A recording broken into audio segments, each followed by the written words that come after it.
नमस्कार, मैं कमलेश कुमार राय। भारत देश एक बार फिर बीती रात चीन के साथ धोखे का शिकार उसे होना पड़ा।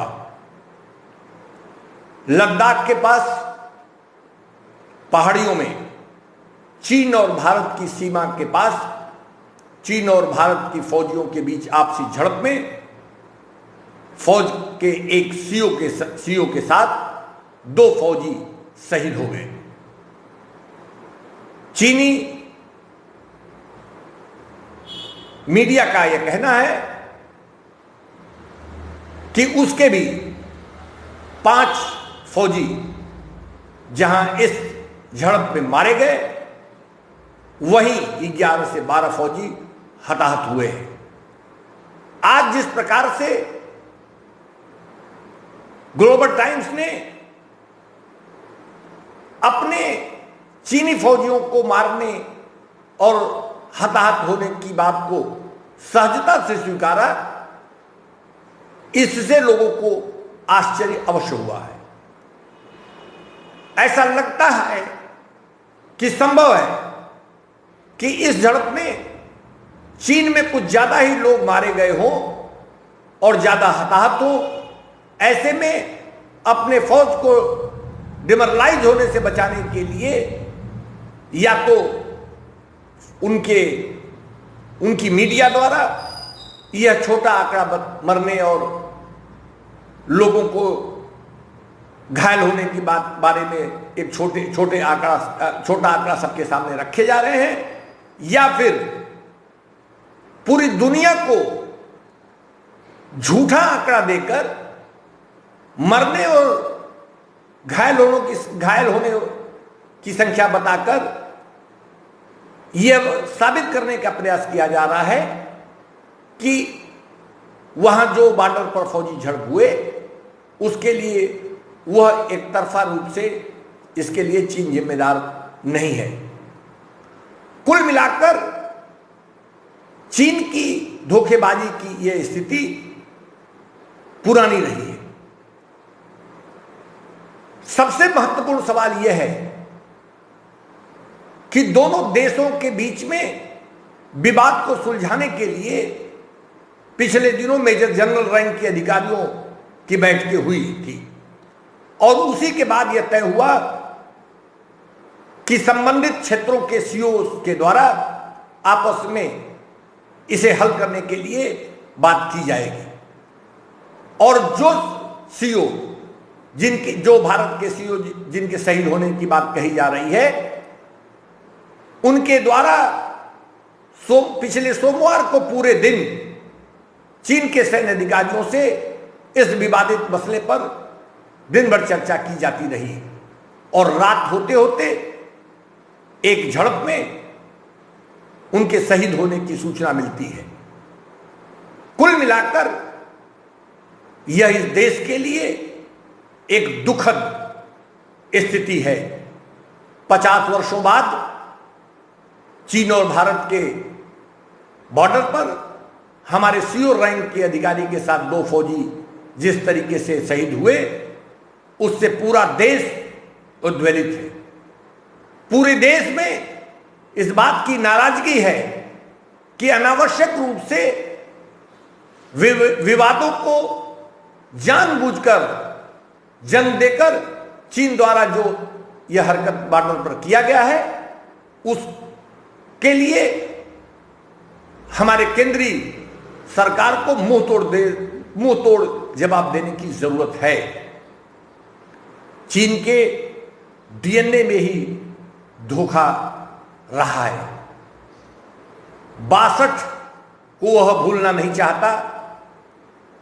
67 में उसके इसी धोखे का जवाब हिंदुस्तान ने दिया था, जब उसने एकाएक हिंदुस्तानी सैनिकों पर उसके द्वारा आक्रमण की गई थी, तो पलट के हमारी सेनाओं ने 400 से ज्यादा चीनी सैनिकों को मार गिराया गया। आज के दिन भी, आज की तारीख में भी अगर किसी भी तरीके की कोई युद्ध होती है तो निश्चित रूप से हिंदुस्तान का तो नुकसान होगा, लेकिन उससे कई गुना नुकसान चीन का होना तय है। भारत देश के फौजी अपने ऊंची ऊंची पहाड़ियों पर, जिस पर सबसे ज्यादा हिंदुस्तान का कब्जा है, उससे वो युद्ध लड़ने के लिए पूरी तौर पर सक्षम है। वहीं चीन युद्ध के मामले में पूरी तौर पर अनुभवहीन है। और यही वजह है कि पूरी दुनिया में जब भी कोई सैन्य एक्शन होते हैं, जब भी कोई युद्ध होता है, तब बॉर्डरों पर गोलियां चलती हैं, न कि पथराव, आपस में पथराव किए जाए, धक्का धुक्की हो और लकड़ियों में कील बांधकर कोई सैनिक दूसरे पर प्रहार करने का प्रयास करे। चीन के सैनिकों द्वारा इसी तरीके के बचकानेपन की चीजें बॉर्डरों पर की जाती है। यह उसकी पुरानी आदत रही है कि वह हमेशा सीमा रेखा के नजदीक आता है या भारत के सीमा में घुसने का उसके द्वारा प्रयास किया जाता है और फिर वो धक्का धुक्की पर उतर जाता है। ऐसा कभी इतिहास नहीं रहा है पूरी दुनिया में कि फौजी एक्शन इस प्रकार के होते रहे हों।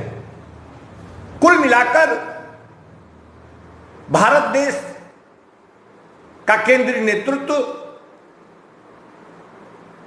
अपने पिछले दिनों से वर्तमान तक चीन से सद्भावपूर्ण स्थिति बनाने का प्रयास करता रहा है, लेकिन परिणति बीती रात हमारे एक अफसर के साथ, दो फौजियों के मरने के साथ हुई। कुल मिलाकर स्थितियां विकराल हैं और इसे यदि समय रहते केंद्रीय नेतृत्व द्वारा अगर गंभीरता से लेकर इसे हल करने का प्रयास नहीं किया गया तो निश्चित रूप से आने वाला दिन दुर्भाग्यपूर्ण होगा। विरोधी दलों के नेताओं से लेकर आम हिंदुस्तानी इस बात के लिए सहमत है कि चीन के इस कारनामा हरकत के लिए हिंदुस्तान को उसका मुंह तोड़ जवाब देने की जरूरत है। और यदि ऐसा नहीं किया गया तो चीन अपनी पुरानी आदत के मुताबिक कब गोलाबारी करने लगेगा, कब पथराव करने लगेगा, यह समझ पाना लगभग नामुमकिन है। ऐसी स्थिति में जहां एक तरफ चीन पर कतई भरोसा नहीं किया जा सकता है, वहीं चीन को उनकी इन हरकतों के लिए आगाह करना और उसका मुंह तोड़ जवाब देना भी जरूरी है। रात में हुई घटना के बाद रक्षा मंत्री, विदेश मंत्री, फौज के सीडीए सहित तीनों फौज के सेनाध्यक्षों द्वारा गहन विमर्श किया गया। आगे की रणनीति के बारे में रक्षा मंत्री द्वारा अपने उच्च पदस्थ सैन्य अधिकारियों के साथ गहनता से यह बात की गई कि चीन की इन हरकतों का जवाब किस प्रकार से देना होगा। कुल मिलाकर अगर हिंदुस्तान इस मसले को निपटाना चाहता है तो उसे डिप्लोमेटिक ढंग से, कूटनीतिक ढंग से इसे आगे बढ़कर निपटाने की जरूरत है।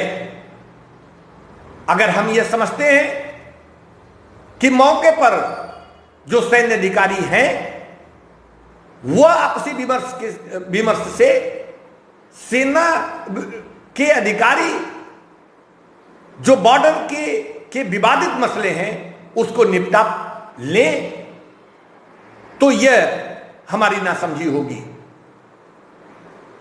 ये जानकार ये मानते हैं कि किसी भी हालत में जो चीनी सैनिक जिनके द्वारा इस तरीके की घुसपैठ लगातार की जाती रही है और पिछली रात भी जो उनके द्वारा इस तरह की हरकतें की गई, पथराव किए गए, वह उनकी फौजी स्तर पर लिया गया निर्णय नहीं होगा। निश्चित रूप से राजनीतिक रूप से उनके आकाओं द्वारा उनको ग्रीन सिग्नल जरूर दिया गया होगा, लेकिन अगर हिंदुस्तान इसे उनके व्यक्तिगत स्तर पर अगर उनका भूल मानकर अगर फौजियों की स्थानीय स्तर पर इस विवाद को केवल मानकर हल्के में लेने का अगर प्रयास करती है, तो यह निश्चित रूप से फिर से हमें धोखा खाने के लिए तैयार रहना पड़ेगा। कुल मिलाकर चीन जहां पूरी दुनिया में कोरोना त्रासदी से पूरी दुनिया के टारगेट पर है, पूरी दुनिया का यह मानना है कि चीन कोरोना त्रासदी का जनक है, वह जिम्मेदार है दुनिया में लोगों को संक्रमित होने और मरने के लिए। अमेरिका आए दिन चीन को इस बात के लिए कोसता रहता है कि अमेरिका से लेकर पूरी दुनिया में जो लोग मर रहे हैं उसके लिए सिर्फ और सिर्फ चीन जिम्मेदार है। लेकिन चीन इस त्रासदी से, अपनी जिम्मेदारी से लोगों का ध्यान हटाने के लिए उसके द्वारा बॉर्डरों पर इस तरीके की हरकतें की जा रही हैं। वह निश्चित रूप से किसी भी हालत में वह चीन के लिए भी बेहतर नहीं कही जा सकती है। पिछले दिनों भी जब भी चीन के साथ अगर कोई झड़प हुई है, कोई विवाद हुआ है, तो चीन को ही पीछे हटना हुआ है। चीन को यह मानना पड़ेगा कि भारत अब वह 62 वाला भारत नहीं है। आज भारत देश इतना सक्षम हो चुका है कि वह ईंट का जवाब पत्थर से देने के लिए तैयार है, और वह निश्चित रूप से चीन की हर कुप्रयासों का उसी के जवाब में हिंदुस्तान द्वारा जवाब समय रहते दिया जाएगा, और देना भी आवश्यक है। ऐसी स्थिति में केंद्रीय नेतृत्व को, भारत के सत्ता पक्ष के नेतृत्व को, प्रधानमंत्री नरेंद्र मोदी को समय रहते चीन को उसी की भाषा में जवाब देने की जरूरत है। अब मित्रवत संबंध रखने का प्रयास बहुत हो चुका है। नरेंद्र मोदी द्वारा शुरुआती दिनों में चीन के राष्ट्रपति को गुजरात में आमंत्रित कर उससे मेल मिलाप बढ़ाने का अच्छा प्रयास किया गया था, इसे सराहा भी गया। लेकिन जिसका डीएनए ही धोखे से भरा हो, उससे बेहतरी की उम्मीद कैसे की जा सकती है। निश्चित रूप से हमारे देश के लिए पिछली रात जो भी चीन द्वारा हमारे फौजियों को मारकर किया गया, जो धोखा दिया गया, वह दुखद है, और उसे समय रहते हमें उसका जवाब देना ही होगा। उपभोक्ता मंच के लिए आज बस इतना ही।